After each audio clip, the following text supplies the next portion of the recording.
Well, I think lesson number one is we've got to protect our officers, and we've got to provide them with the tools and the training to use those tools so they can reduce any kind of injury as much as possible.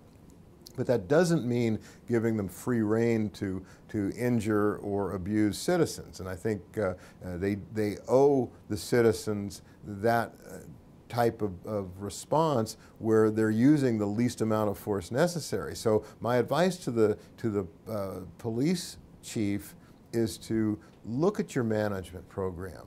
Make sure your policy is current.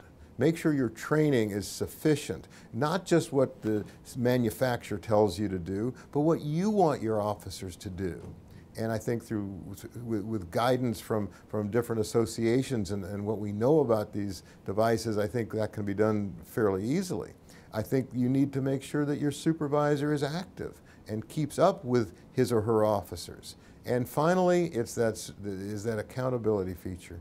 If an officer is using force more than other officers in that situation, or using higher levels of force than other officers in those situations, then there has to be some accountability in terms of oversight, in terms of audits, in terms of analysis of what is going on with that officer. Is it a problem, or is it simply a function of where he's working or where she's working and the type of people with whom he or she is coming into contact?